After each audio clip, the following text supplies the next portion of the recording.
Hello students. आज की इस वीडियो में हम देखेंगे पार्लियामेंट से संबंधित इंपॉर्टेंट एमसीक्यूज जो कि हमें आने वाले सभी एग्जाम्स के लिए काम आएंगे। तो आइए वीडियो को स्टार्ट करते हैं। सबसे पहले है, निम्नलिखित में से कौन सा कथन लोकसभा और राज्यसभा में सही अंतर बताता है।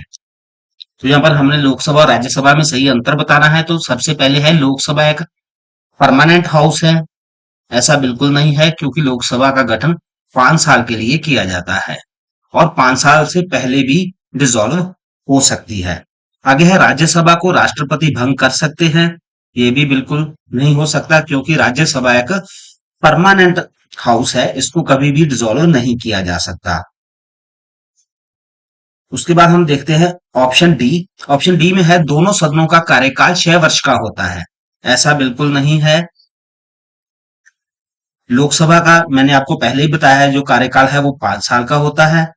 और जो राज्यसभा है वो एक परमानेंट हाउस है, उसका कोई टेन्योर नहीं होता, लेकिन जो उसके मेंबर्स होते हैं उनका टेन्योर 6 साल का होता है। इसलिए यह कथन भी सही नहीं है। पीछे है ऑप्शन सी, इसमें है राज्यसभा स्थायी सदन है, बिल्कुल। और लोकसभा का सामान्य कार्यकाल 5 वर्ष का है और इसे 5 वर्ष से पहले भी डिसॉल्व किया जा सकता है। सो हमारा आंसर हो जाएगा ऑप्शन सी।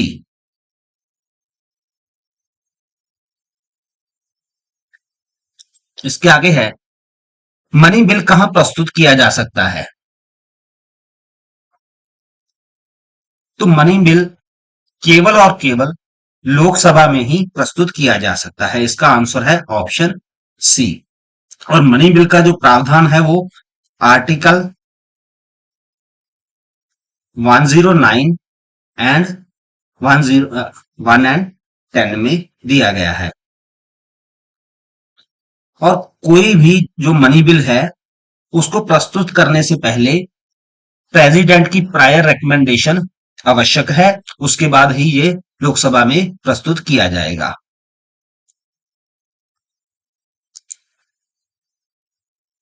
किसी बिल को मनी बिल घोषित करने का अंतिम निर्णय किसका होता है। तो किसी भी बिल को मनी बिल घोषित करने का अंतिम जो डिसीजन है वो होता है लोकसभा के स्पीकर का। आंसर है ऑप्शन सी। और इसको किसी भी कोर्ट में या कहीं पे भी चैलेंज नहीं किया जा सकता।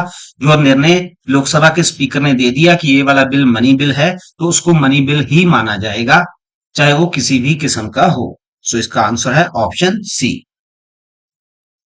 आगे है, नो कॉन्फिडेंस मोशन किस सदन में पारित किया जा सकता है। तो नो कॉन्फिडेंस मोशन भी सिर्फ और सिर्फ लोकसभा में ही पारित हो सकता है। इसका आंसर है ऑप्शन बी।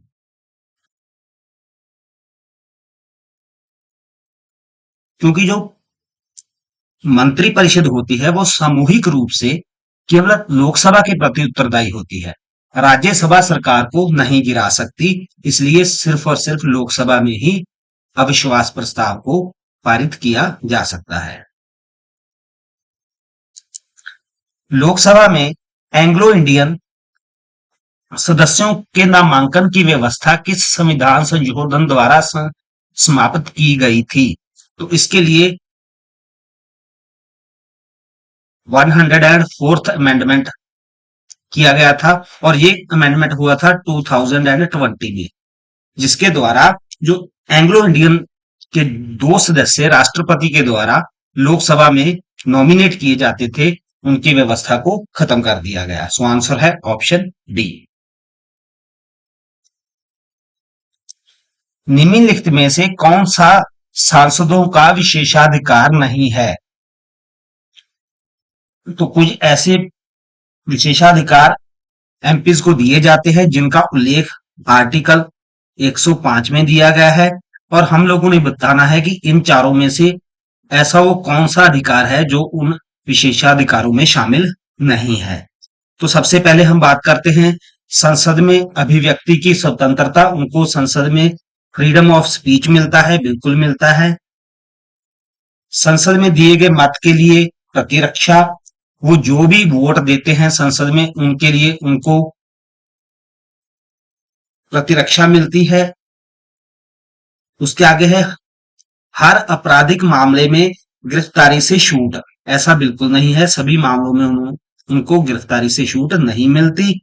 आगे है संसद में दिए गए भाषण पर सुरक्षा, जो भी वो संसद में स्पीच देते हैं उसके लिए उनको पूरी तरह से सुरक्षा होती है, उसको कहीं पर भी चैलेंज नहीं किया जा सकता। तो इसलिए हमारा आंसर हो जाएगा ऑप्शन सी, जो कि एमपीज का विशेषाधिकार नहीं है। लोकसभा अध्यक्ष के संबंध में कौन सा कथन सही है? तो लोकसभा का जो अध्यक्ष है वो राष्ट्रपति द्वारा नियुक्त होता है? बिल्कुल नहीं। राज्यसभा द्वारा निर्वाचित होता है? बिल्कुल नहीं। लोकसभा के सदस्यों द्वारा निर्वाचित होता है? बिल्कुल सही। लोकसभा के सदस्य अपने बीच में से ही अपने अध्यक्ष को इलेक्ट करते हैं, लेकिन जो इलेक्शन की जो डेट है वो राष्ट्रपति के द्वारा फिक्स की जाती है। राष्ट्रपति के द्वारा उनको अपॉइंट नहीं किया जाता, सिर्फ और सिर्फ उनके इलेक्शन की डेट को राष्ट्रपति अनाउंस करते हैं। ये वाला ऑप्शन तो बिल्कुल सही नहीं है, सो आंसर हो जाएगा ऑप्शन सी। राज्यसभा धन विधेयक को अधिकतम कितने दिनों तक अपने पास रख सकती है? तो राज्यसभा धन विधेयक को सिर्फ और सिर्फ 14 दिनों तक अपने पास रख सकती है। धन विधेयक पर राज्यसभा केवल सिफारिश कर सकती है, सिर्फ और सिर्फ रिकमेंडेशन। अगर वो ज्यादा से ज्यादा 14 दिन उसको अपने पास रख भी लेती है और वापस नहीं करती या 14 दिन के बाद वापस करती है, तो लोकसभा के द्वारा उस विधेयक को अपने आप पास समझा जाएगा। इसलिए राज्यसभा की जो धन विधेयक के संबंध में शक्ति है वो बहुत कम है। बिल्कुल हम ऐसा बोल सकते हैं, ये नाम मात्र सी शक्ति है। सारी की सारी शक्ति किसके पास है? लोकसभा के पास। तो हमारा आंसर हो जाएगा ऑप्शन सी। डिलिमिटेशन कमीशन के संबंध में कौन सा कथन सही है? ये कॉन्स्टिट्यूशनल बॉडी है, एडवाइजरी कमेटी है, स्टैट्यूटरी बॉडी है, टेम्परेरी कमेटी ऑफ पार्लियामेंट है? नहीं, ये है एक स्टैट्यूटरी बॉडी। सो आंसर है ऑप्शन सी।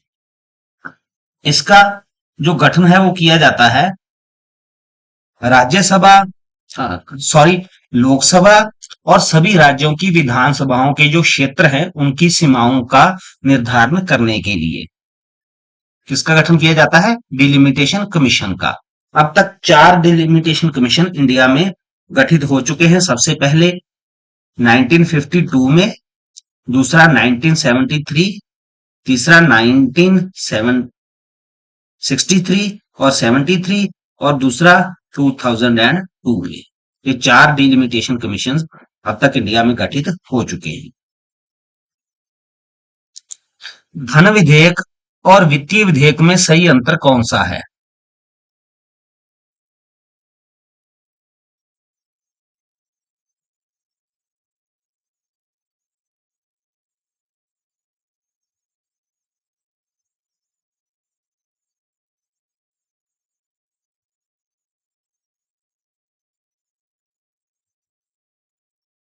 हमारे पास 4 ऑप्शंस हैं। पहले है दोनों की प्रक्रिया समान होती है।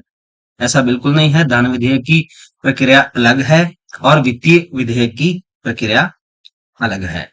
तो इसलिए हम ये नहीं बोल सकते कि दोनों की प्रक्रिया समान है। राज्यसभा धन विधेयक में संशोधन कर सकती है? बिल्कुल भी नहीं। राज्यसभा सिर्फ और सिर्फ रिकमेंडेशन दे सकती है, किसी भी तरह की अमेंडमेंट उसमें नहीं कर सकती। आगे है फाइनेंशियल बिल में राज्यसभा संशोधन कर सकती है? बिल्कुल, जो फाइनेंशियल बिल होता है उसमें राज्यसभा के पास संशोधन की शक्ति है, वो भी सिर्फ टाइप 1 के फाइनेंशियल बिल के लिए, टाइप 2 में नहीं। और जो धन विधेयक है वो किसी भी सदन में प्रस्तुत किया जा सकता है? बिल्कुल नहीं। जो मनी बिल है उसको केवल और केवल लोकसभा में ही प्रस्तुत किया जा सकता है, वो भी प्रेसिडेंट की प्रायर रिकमेंडेशन के बाद। सो हमारा आंसर हो जाएगा जहां पर ऑप्शन सी। आगे है किस प्रकार के विधेयक के लिए दोनों सदनों में विशेष बहुमत आवश्यक है? तो ये जो विशेष बहुमत है वो सिर्फ और सिर्फ कॉन्स्टिट्यूशनल अमेंडमेंट बिल के लिए आवश्यक है। आंसर है ऑप्शन सी। और ये कॉन्स्टिट्यूशनल अमेंडमेंट किस आर्टिकल के अंतर्गत की जाती है? आर्टिकल्स 368 के अंतर्गत। और विशेष बहुमत का क्या मतलब है? इसका मतलब है जो सदन के कुल सदस्य हैं उनका बहुमत, और जो उस समय प्रेजेंट हैं और वोट देने वाले हैं उनका 2/3 मेजोरिटी, उनका 2/3 बहुमत और कुल सदस्य संख्या का बहुमत, इसको हम बोलते हैं विशेष बहुमत। इसके इसके द्वारा अमेंड किए जाते हैं, जब पास किए जाते हैं कॉन्स्टिट्यूशनल अमेंडमेंट बिल। संसद के सत्रों के संबंध में कौन सा कथन सही है? ऑप्शंस देखते हैं। संविधान प्रत्येक वर्ष 3 सत्र अनिवार्य करता है। ये 3 सत्र अनिवार्य नहीं है, लेकिन आमतौर पर हमारे देश में 3 सत्र ही होते हैं। एक विंटर सेशन होता है, मानसून सेशन और बजट सेशन, लेकिन ये अनिवार्य नहीं है। आगे है 2 सत्रों के बीच 6 माह से अधिक का अंतर नहीं हो सकता। ये प्रावधान है कि दो जो सेशंस हैं उन दोनों के बीच में 6 महीने से ज्यादा का अंतर नहीं होगा, इसलिए हमारा आंसर है ऑप्शन बी। आगे देखते हैं, संसद प्रत्येक माह मिलना आवश्यक है? बिल्कुल नहीं। शीतकाल सत्र संवैधानिक रूप से अनिवार्य है? अनिवार्य तो कोई भी नहीं है, सिर्फ और सिर्फ दोनों के बीच का जो अंतर है वो 6 माह से ज्यादा नहीं होना चाहिए, इसलिए हमारा आंसर है ऑप्शन बी।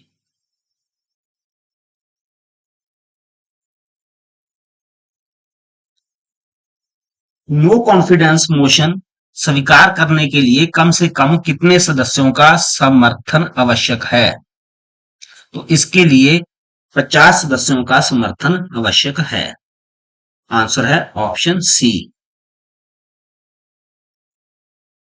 जब 50 सदस्यों का समर्थन मिल जाता है तो उसके बाद अध्यक्ष हैं जो लोकसभा के, वो इसकी स्वीकृति देते हैं इसको आगे बढ़ाने के लिए, और उसके बाद इस पर चर्चा की जाती है। सो आंसर है ऑप्शन सी।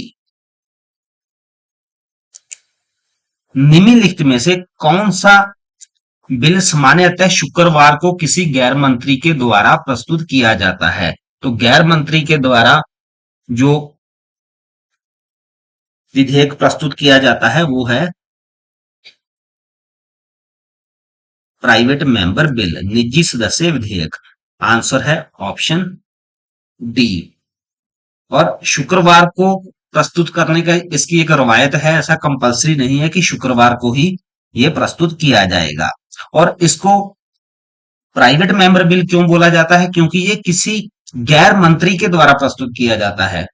कोई भी ऐसा सदन का सदस्य जो कि मंत्री ना हो, चाहे वो ऑपोजिशन पार्टी का हो चाहे रूलिंग पार्टी का हो, उसके द्वारा जो बिल लाया जाएगा उसको प्राइवेट मेंबर बिल कहा जाएगा। सामान्यतः इसके लिए 1 महीना पूर्व इसकी सूचना देना आवश्यक होता है। पार्टी विप का कार्य क्या है? तो पार्टी विप का क्या काम होता है? चुनाव कराना नहीं होता, मंत्रियों की नियुक्ति करना भी नहीं होता, धन विधेयक प्रमाणित करना भी नहीं होता, पार्टी में डिसिप्लिन और अटेंडेंस को सुनिश्चित करना पार्टी विप का कार्य होता है, इसलिए इसका आंसर है ऑप्शन सी। जो भी जितनी भी राजनीतिक पार्टियां हैं वो अपना एक विप नियुक्त करती हैं, उसका काम क्या होता है कि सदस्यों की जो अटेंडेंस है उसको सुनिश्चित करना और मतदान के समय उनको दिशा निर्देश देना, उनको इंस्ट्रक्शन देना कि हमने किस बिल के संबंध में और किसके फेवर में हमें मतदान करना है और किसके विरोध में करना है। और पार्टी में अनुशासन बनाए रखना पार्टी विप का कार्य होता है। सो आंसर है ऑप्शन सी। स्पीकर प्रोटेम की नियुक्ति कौन करता है? तो स्पीकर प्रोटेम की नियुक्ति राष्ट्रपति के द्वारा की जाती है, लेकिन ये टेम्परेरी बेस पर होते हैं। इसका आंसर है ऑप्शन बी। जब भी आम चुनाव होते हैं तो उसके बाद राष्ट्रपति के द्वारा जो जितने भी सदस्य होते हैं उनमें से जो सीनियर मोस्ट होते हैं उनमें उनको स्पीकर प्रोटेम नियुक्त किया जाता है। इनका क्या काम होता है, जो नए सांसद हैं उनको ये ओथ दिलाते हैं, और जब नए अध्यक्ष का चुनाव हो जाता है तब तक ये कार्य करते हैं, उसके बाद इनका काम खत्म हो जाता है। इसलिए हमारा आंसर है option B.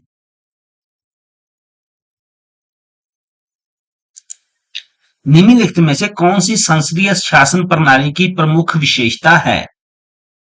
Parliament system of government जो कि हमारे देश ने अपनाया है, उसकी क्या विशेषता है? इसमें एग्जीक्यूटिव और लेजिस्लेचर में कंप्लीट सेपरेशन होती है? बिल्कुल नहीं, इनमें आपस में एक घनिष्ठ संबंध होता है, सेपरेशन नहीं होती। कार्यपालिका सामूहिक रूप से विधायिका के प्रति उत्तरदायी होती है? बिल्कुल, ये बहुत इंपॉर्टेंट फीचर है। इसका आंसर है ऑप्शन बी। और राष्ट्रपति का प्रत्यक्ष चुनाव होता है? ये कंपलसरी नहीं है। हम लोगों ने भी, हमारे देश में पार्लियामेंट्री सिस्टम ऑफ गवर्नमेंट है, लेकिन हमारे जो प्रेसिडेंट हैं वो डायरेक्टली नहीं इलेक्ट होते, उनको इनडायरेक्टली इलेक्ट किया जाता है। और जो मंत्री हैं वो विधायिका के सदस्य नहीं हो सकते, ये भी प्रावधान इसमें नहीं है। सो आंसर है ऑप्शन बी। डिलिमिटेशन कमीशन का मुख्य उद्देश्य क्या है?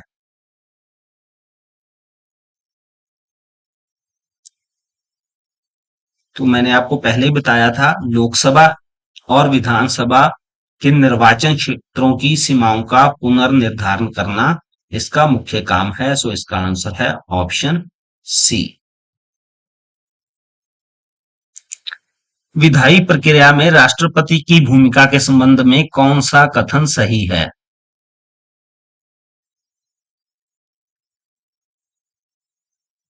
संसद द्वारा पारित होते ही प्रत्येक विधेयक कानून बन जाता है? बिल्कुल नहीं, राष्ट्रपति की स्वीकृति के बाद ही विधेयक अधिनियम बनता है। सो आंसर है ऑप्शन बी। कोई भी कानून चाहे वो कितने भी भारी बहुमत के साथ पास कर दिया गया हो लोकसभा और राज्यसभा के द्वारा, लेकिन जब तक उस पर राष्ट्रपति के सिग्नेचर नहीं होते वो विधेयक कानून नहीं बनता। इसलिए इसका आंसर है ऑप्शन बी।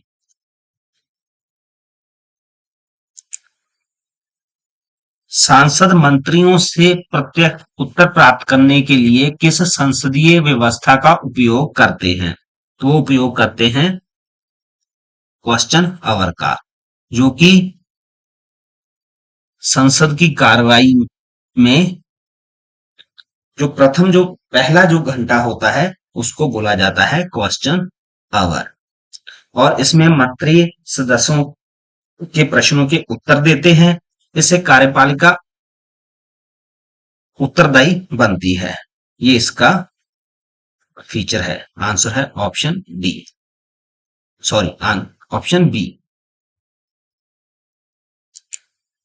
संसदीय समितियों के संबंध में कौन सा कथन सही है?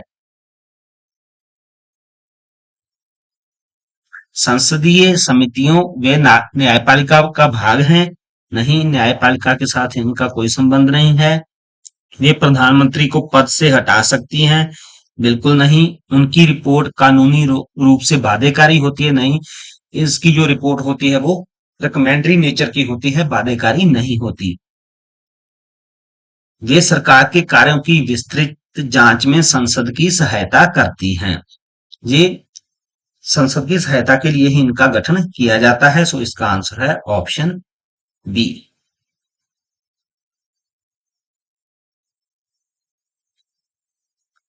भारतीय संसद में अधिक वित्तीय शक्तियां किस सदन के पास हैं? ये हम पहले ही चर्चा कर चुके हैं। ज्यादा वित्तीय शक्तियां लोकसभा के पास हैं। आंसर है ऑप्शन बी, क्योंकि लोकसभा में ही जो मनी बिल हैं वो इंट्रोड्यूस किए जाते हैं, और जो डिमांड्स फॉर ग्रांट्स हैं उसके लिए वोट भी लोकसभा में ही की जाती है। सो आंसर है ऑप्शन बी। एप्रोप्रिएशन बिल के संबंध में कौन सा कथन सही है? एप्रोप्रिएशन बिल एक तरह से मनी बिल ही है। ये भारत की संचित निधि से धन निकालने की अनुमति देता है, बिल्कुल। कंसोलिडेटेड फंड ऑफ इंडिया से जो एक्सपेंडिचर होता है उसको निकालने की जो अनुमति है वो एप्रोप्रिएशन बिल के माध्यम से ली जाती है। इसे राज्यसभा में प्रस्तुत किया जा सकता है, नहीं, क्योंकि ये एक मनी बिल है तो लोकसभा में ही प्रस्तुत किया जाएगा। राज्यसभा कैन अमेंड इट, तो राज्यसभा, मैं पहले ही आपको बता चुका हूं कि मनी बिल को अमेंड नहीं कर सकती, सो ये ऑप्शन सही नहीं हो सकता। राष्ट्रपति की अनुशंसा आवश्यक नहीं होती, मनी बिल के लिए राष्ट्रपति की प्रायर रिकमेंडेशन आवश्यक है, सो ये ऑप्शन भी गलत हो जाएगा, तो हमारा आंसर बन जाएगा ऑप्शन ए। प्रश्न काल में किस प्रकार के प्रश्नों का मौखिक उत्तर दिया जाता है?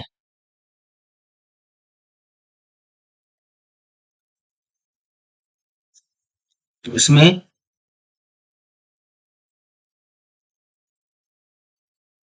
स्टार्ड क्वेश्चंस का मौखिक उत्तर दिया जाता है, और इसमें जो सप्लीमेंट्री क्वेश्चंस हैं वो भी पूछे जा सकते हैं, और जो अनस्टार्ड क्वेश्चन है उनके लिए जो उनका उत्तर है वो रिटर्न में ही देना होता है। ये बात याद रखनी है कि जो स्टार्ड क्वेश्चंस हैं उनका जो आंसर है वो ओरल रूप से दिया जाएगा, मौखिक रूप से, लेकिन जो अनस्टार्ड क्वेश्चंस हैं उनका जो आंसर है वो रिटन फॉर्म में दिया जाएगा। उसके बाद सप्लीमेंट्री क्वेश्चंस नहीं पूछे जा सकते, लेकिन जो स्टार्ड क्वेश्चंस हैं इसके लिए सप्लीमेंट्री क्वेश्चंस पूछे जा सकते हैं। सो आंसर है ऑप्शन बी। प्रश्न काल का मुख्य उद्देश्य क्या है? तो इसका मुख्य उद्देश्य कार्यपालिका को अकाउंटेबल बनाना है, क्योंकि इसमें सदस्यों के द्वारा मंत्रियों से प्रश्न पूछे जाते हैं, उनकी रिस्पॉन्सिबिलिटी फिक्स की जाती है, और इससे जो एग्जीक्यूटिव है वो लेजिस्लेचर के प्रति अकाउंटेबल बनती है। सो आंसर है ऑप्शन बी।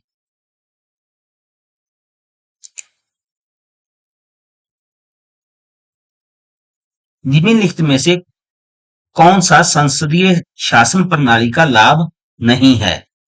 तो जो हमारी पार्लियामेंट्री सिस्टम ऑफ गवर्नमेंट है उसमें सरकार उत्तरदायी होती है, बिल्कुल उत्तरदायी होती है। पूरी की पूरी जो मंत्री परिषद है वो लोकसभा के प्रति अकाउंटेबल है, और जो प्रतिनिधित्व है वो ब्रॉड बेस्ड पर है, बिल्कुल है। लेजिस्लेचर और एग्जीक्यूटिव के बीच कोऑर्डिनेशन होती है, बिल्कुल होती है, लेकिन इसमें कंप्लीट सेपरेशन ऑफ पावर्स नहीं है। सो आंसर है हमारा ऑप्शन सी। संसदीय और राष्ट्रपति शासन प्रणालियों के बीच सही अंतर कौन सा है?